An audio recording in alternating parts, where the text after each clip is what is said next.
episodio de Lenguaje para Llevar, donde cada día aprendes estrategias para desarrollar el lenguaje de tu hija o hijo en actividades cotidianas de tu día a día, enseñando desde la conciencia, el respeto y el amor, creando momentos de unión con tu hija o hijo sin tener que invertir más tiempo, enseñándote a desarrollar el lenguaje desde casa, creando un ambiente de paz y tranquilidad. Hola, buenos días. Hoy es martes, 7 de marzo del 2023. Hoy es martes de Lenguaje para Llevar. ¿Cómo tú estás? Espero que estés bien en este hermoso día. Quiero saber qué estás haciendo, si estás en casa, si vas de camino al trabajo, si vas de camino a dejar a tu hija o tu hijo al centro preescolar o a la escuela. Aún así, quiero que sepas que estoy muy agradecida y contenta de que estés aquí escuchándome. En los pasados episodios hemos estado hablando sobre el autismo. Dialogamos sobre la definición, cómo jugar con tu hija o hijo autista. Y en el episodio de hoy vamos a estar dialogando sobre el lenguaje gestáltico. La realidad es que solo se enseña una manera en la cual el ser humano adquiere el lenguaje. Y esta es la forma en la que todos conocemos, ¿no? Que adquirimos palabras, luego frases, luego oraciones y luego esas oraciones se vuelven más complejas hasta que ese lenguaje va aumentando mientras que el ser humano va creciendo y teniendo nuevas experiencias. Ahora vamos a hablar un poco sobre la ecolalia. La ecolalia es la repetición del lenguaje que se guarda como una unidad completa. Y existen dos tipos de ecolalia. Está la inmediata, que se refiere a que el lenguaje es repetido inmediatamente o luego de un corto tiempo. Y la retrasada, que es el lenguaje que se repite después de un largo tiempo. El lenguaje analítico y el lenguaje gestáltico son simplemente dos tipos de maneras o formas de procesar y desarrollar el lenguaje. Mientras que todos los seres humanos utilizamos la ecolalia, aunque no lo sepas. Esta es extremadamente significativa y esencial para el desarrollo del lenguaje gestáltico. Quiero decirte que los dos procesos, el analítico, que te describí ahorita, y el gestáltico son procesos normales y naturales. Ya habíamos hablado, y la gran mayoría de todos sabemos, cómo se desarrolla el lenguaje de forma analítica, ¿verdad? Que fue el que te mencioné hace varios segundos atrás, de palabras, frases, oraciones, y entonces el vocabulario se va adquiriendo, ¿verdad? Más complejo dependiendo de la edad y las experiencias vividas. Al igual que el lenguaje analítico tiene sus etapas, el lenguaje gestáltico también tiene las etapas. La primera etapa del lenguaje analítico, te la voy a repetir otra vez para que lo tengas bien claro. La primera palabra del lenguaje analítico no es la manera tradicional de adquirir el lenguaje. Es la manera en la que nos enseñaron que se adquiría el lenguaje de esa única forma, que es palabras, 2 palabras, frases de 3 palabras, oraciones más complejas y luego, ¿verdad? Se inserta las oraciones más complejas y gramaticales. En el lenguaje gestáltico, la etapa número 1, o sea, lo primero, es la ecolalia. O sea, analítico serían las palabras, una palabrita.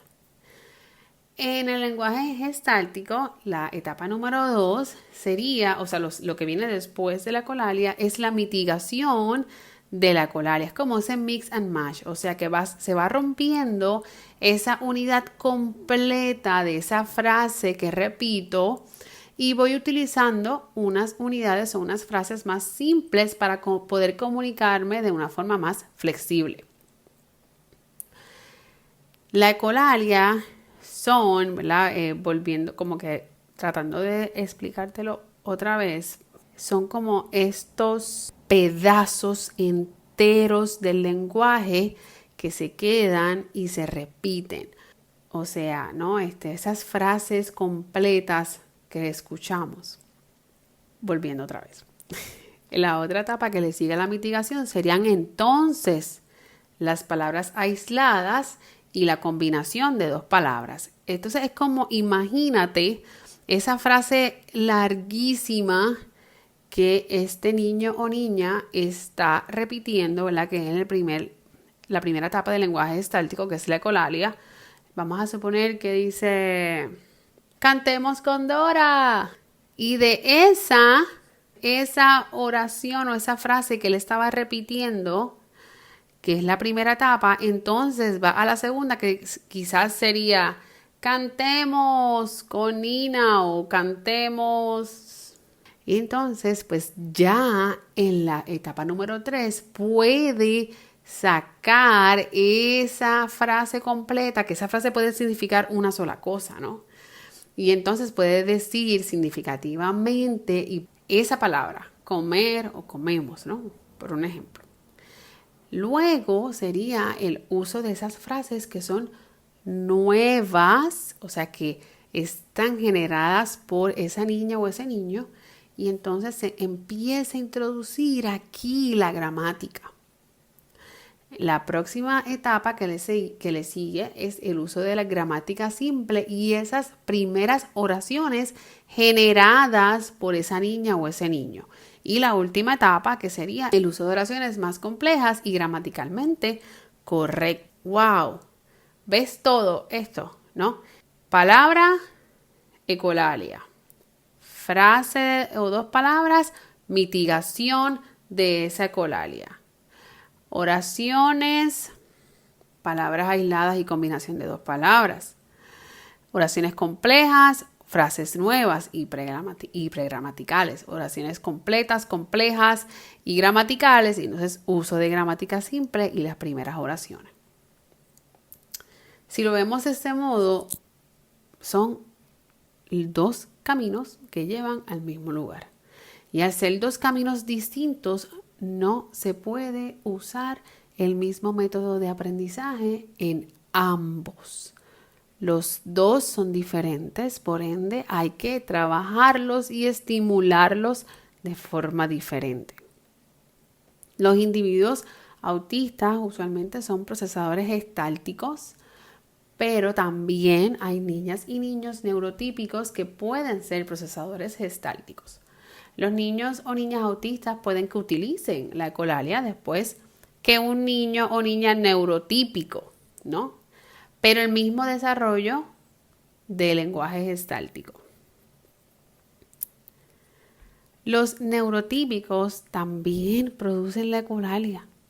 Es lo que nosotros llamamos como esa jeringosa. Que decimos, ay, sí, que está hablando solo y yo como que no entiendo. ¿Verdad? Que esa jeringosa, eso es ecolalia. ¿Verdad? Que tú puedes identificar o discriminar esa entonación. Quizás a lo mejor dijo algo, tú dijiste algo y luego entonces mientras está jugando revive, ¿no? Ese momento significativo en el que tú dijiste eso y lo puede generalizar, lo puede utilizar. Pero, ¿qué es lo que sucede usualmente cuando escuchamos la ecolalia? Cuando escuchamos esta repetición de estas frases que la gran mayoría de las veces son frases de películas, canciones de YouTube, videos. ¿Qué es lo que se hace típicamente? Pues usualmente las personas la quieren quitar, ¿no? La quieren eliminar y por ende ignoran que es la primera etapa del lenguaje gestáltico y no saben que es parte del desarrollo. Y lo peor aún es que se está intentando comunicar con nosotros y nosotros lo estamos ignorando. Esto es lo más triste. Esa jeringosa es ecolalia.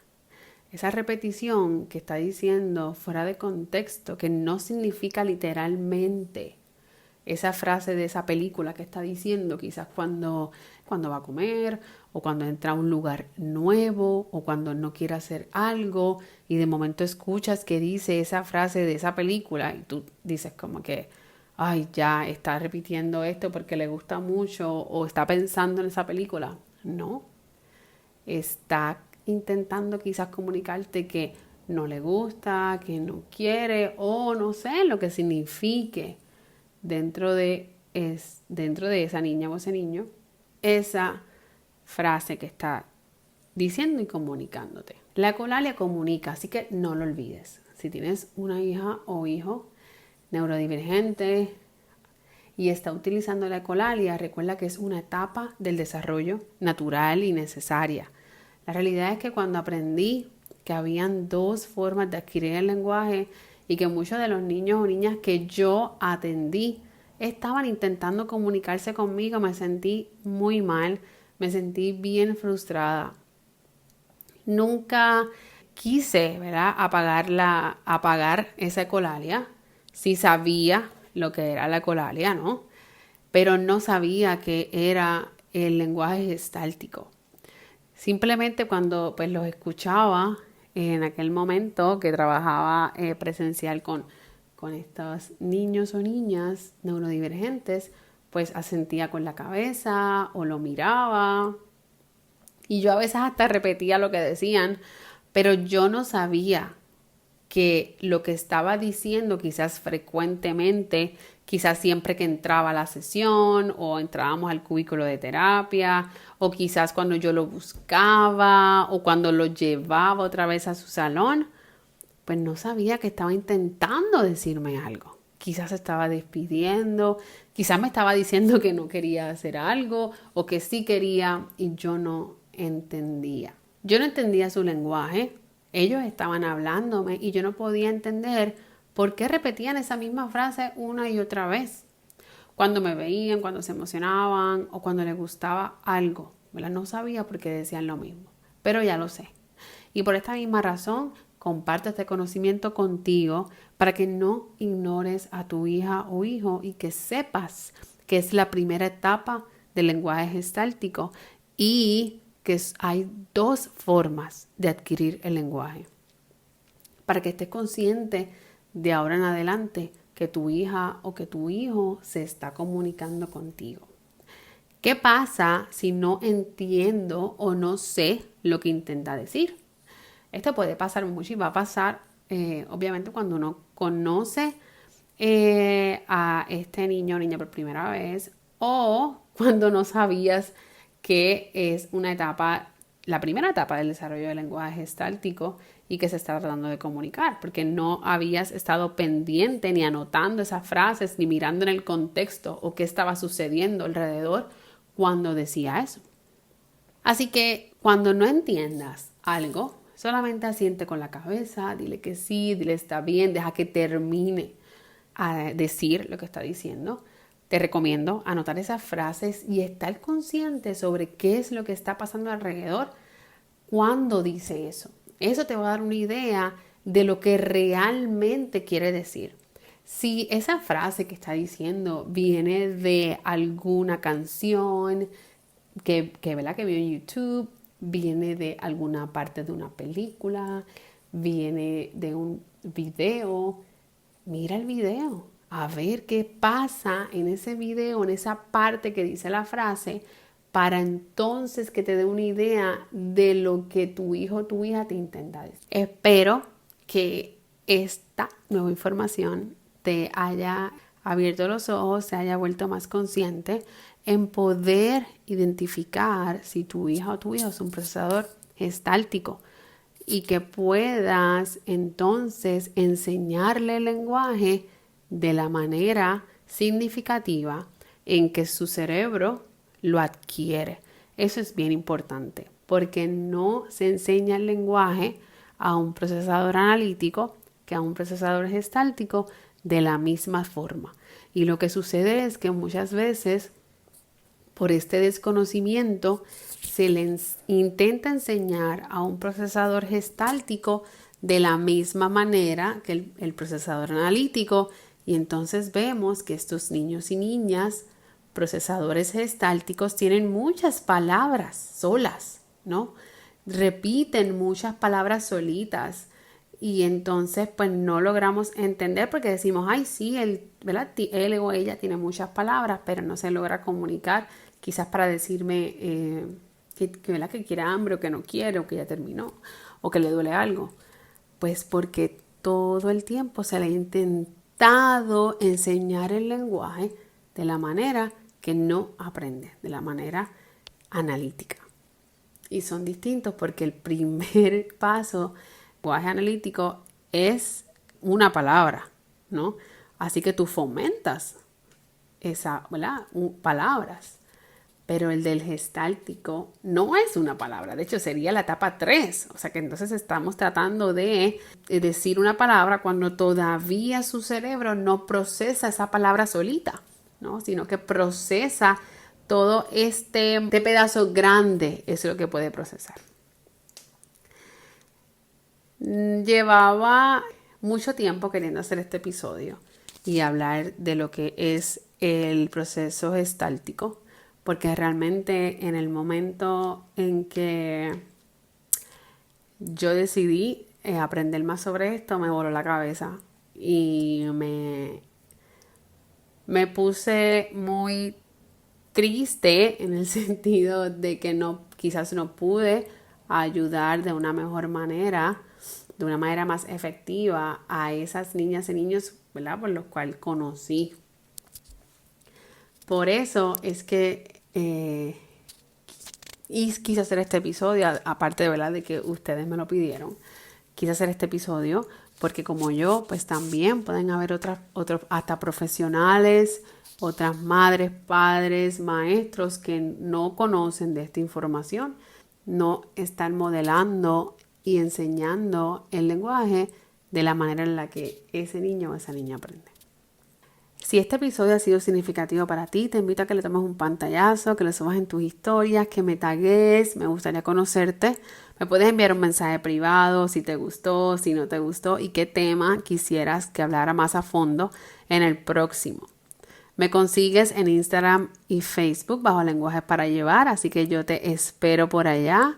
Aquí abajo te dejo el enlace de contacto, solamente haces un clic y ya me encuentras. Entonces también estás a tiempo para inscribirte en las sesiones de Leyendo con Nina.